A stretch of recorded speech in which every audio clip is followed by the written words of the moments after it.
There is a lot to do. Do not underestimate the amount of work that needs to be done on this.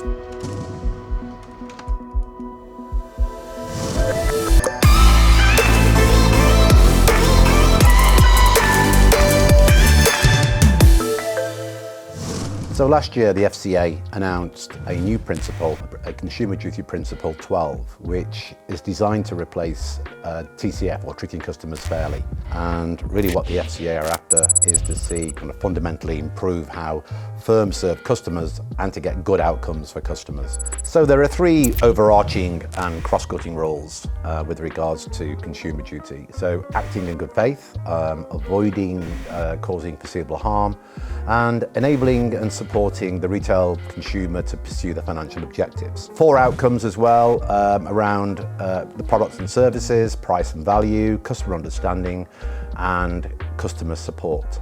I'll touch on those in a bit more detail in a minute because it's going to impact both you as a motor dealer, you as a lender, and under agency, the OEMs as well, because if the OEMs are selling the vehicles, they're therefore selling the finance as well.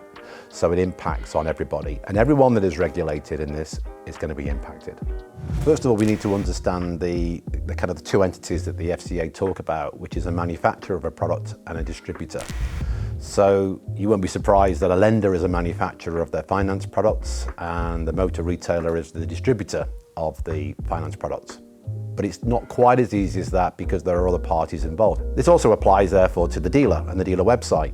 So the website provider may well be a third party and they provide all the content, but then there's information around financial services, maybe quoting, the ability to apply, and they're both distributing and manufacturing at that point. So that needs to be taken into account. Now, why does that matter? Because there's different responsibilities depending on whether you're a manufacturer or a distributor. You then get the concept, which is the co-manufacturer, which is when you're a bit of both. And in a recent email that came out from the FCA to credit brokers, they were discussing around how the lender and the credit broker, in this case this could be a motor retailer who is a credit broker, actually has an influence on the product, and that influence is through pricing. So when the lender and the dealer negotiate pricing on a product, this is going to influence the customer outcome, simply because a higher interest rate that's negotiated, it probably leads to more commission, will mean that the dealer and the lender are co-manufacturing this particular version of the product. Another dealer may have a lower interest rate and a lower commission. So there's lots of things to consider with this, and this will be certainly from that recent communication from the FCA will give lenders and dealers plenty to think about. Now there are timescales around this, so the manufacturers need to get all their information collated, all information around the product and how it's going to be distributed, and really how they see the process working from their perspective, and that needs to be done by the 30th of April, which isn't that far away. Now we are seeing the first signs of information starting to leak through. So information around vulnerable customers has come into the market by some lenders, and other lenders are very well engaged with us, talking about product information and how they want to disclose, what information they want to disclose. Yeah, this kind of information will lead to not just around about the actual finance product, but things such as PCP, where fair wear and tear needs to be defined more clearly and upfront. And this will ultimately allow customers to compare more things around the product, because it's not always going to be around price. There will be other things that the consumer will need to take into consideration. When we start looking at what else the manufacturer's got to do, they've got to clearly define the product, the features, the benefits, and more importantly, the target market. And it's a target market which is the profile of consumer they're looking to attract based on that product. So this clearly needs to be signposted to the consumer to see if they fit that requirement. Because when we start getting into the measurement, we're going to be measuring things like decline rates. And if you've got a high decline rate for a product, that means that product wasn't suitable for that customer. And that's not a good outcome, because we've recorded a credit application search against the customer, which is deemed negative and therefore not a good customer outcome. So when it comes to price and value, it's all about fair value. Now defining fair value is very much around comparing products across other manufacturers, where it's the lender. And if you're a distributor or co-manufacturer, then you probably need to compare prices as well. And this is going to be across all your products. So it's all your lender products, but also your regulated insurance products as well. And price and value needs to be assessed on a regular basis. Your compliance person needs to make a record that it has been done and how you've checked it and if you've made any adjustments to your own pricing. But value is not all about price. I mean, it would be fair to say that a lot of motor finance products have become somewhat commoditized over the years. So this is going to be something for the lenders to really think about going forward, about how they add more value to their product. So the next one is customer understanding, and this is all about serving up the right information at the right time. Breaking down all that quotation and making it very, very clear and transparent at each stage of the process will be key going forward. Each product has got a target audience, and it's making sure that that information is right for that target audience. A big part is vulnerability, and considering vulnerability in the process can be difficult for a lot of people to understand, but there's certain processes that you'd be obliged to go through. The lenders are already working on vulnerability. As mentioned previously, there has been some guidance that's coming out to dealers to help them around this area. So when it comes to customer support, this is imperative that the manufacturer and the distributor are providing support through the whole process, so start to finish. And finish actually means during the lifetime of the agreement. So support tools need to be made accessible, so especially in the case of the lender. We've all had perhaps calling our bank where we've been online for 45 minutes. Well, that will not be acceptable under consumer duty.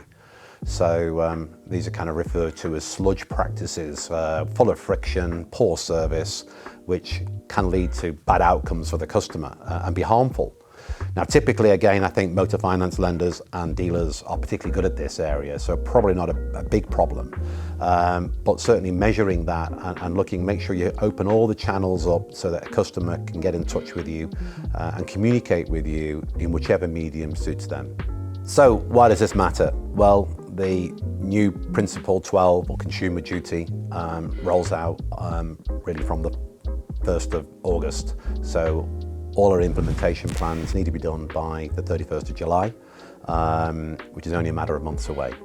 Now, the FCA have said they want to see a step change in the way that customers are treated and to get these good outcomes through consumer duty. So a little bit more prescribed than TCF, or far more prescribed than TCF, and they'll be reviewing all of this in 2024. It is going to be important, and the last thing that any motor dealer wants to do is to lose their authorization. Finance and insurance revenue is key, and has been and always will be.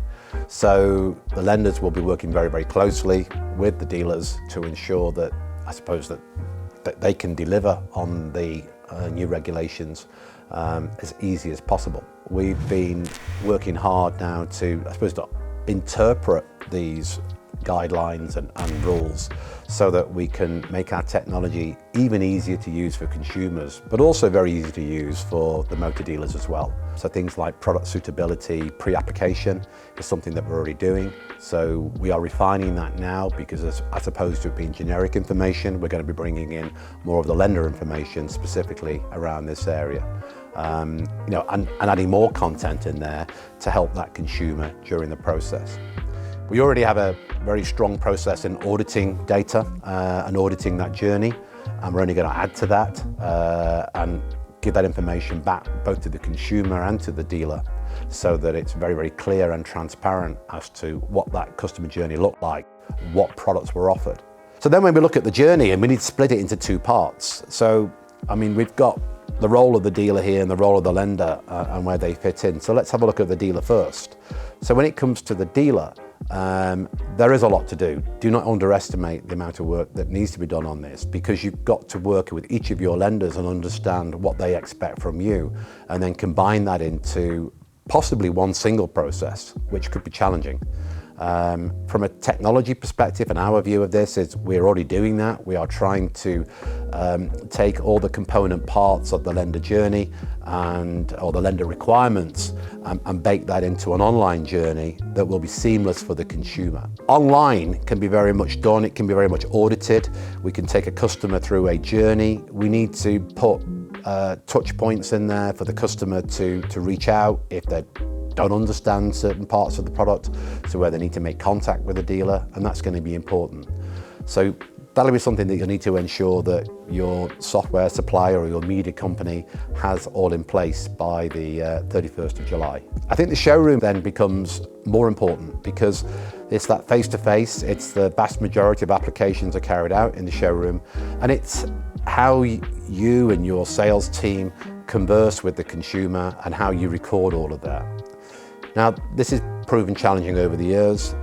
There is plenty of evidence to suggest that a lot of the compliance isn't done during the process, it's done at the end of the process. And unfortunately, that isn't correct. That's not the correct behavior. And as and when the FCA do their mystery shopping, this is the kind of thing they're going to pick up on. So compliance needs to be carried out and consumer duty needs to be carried out through the journey. Digital can be recorded in terms of each step the customer has made, but showroom harder. If I was a vehicle retailer today, what would I be doing? Engaging with your lenders, that's going to be key. Understanding where they are in the process, what their views are, and getting that product information, features, and that customer profile addressed as soon as possible. Then once you've got all the information, you've got to collate that into your own business process. So how's your business process going to work? Is it going to be analog? Is it going to be digital? How do I collate that information? How do I manage management information? So how do I set KPIs? So things like approval rates is something that all parties can do, both lenders and dealers, and measuring that. Are we sending the right customer to the right lender? So that's the decline rate should actually tell us whether we're doing a good job or a bad job of that. And a bad job is a bad outcome for the consumer. So yeah, immediate next steps is to learn, talk with lenders, and then start to think about the implementation plan and the role of digital and the role of management information in that. How we can perhaps take more of that showroom journey and shift it online, yet still in the dealership. Both protecting the consumer, but also protecting the dealer and that salesperson who is looking to sell the financial services products. So one of the big areas is to talk about is customer empowerment, allowing the customer to take control of this journey. And one of the great ways that can happen is through customer self-service. So allowing that customer to manage as much of this process themselves, almost without that dealer intervention. Dealer controls the vehicle price, perhaps the finance offers, but once they've all been resolved, then to put those offers in front of the customer and allow the customer to go through a self-serve journey. We call it digital deal, and that process alone allows the customer to effectively see all the finance offers, to interact with the finance offers from home, but that could also be done in the showroom. And this is going to be a key area now to help with the whole compliance, because demonstrating compliance is key.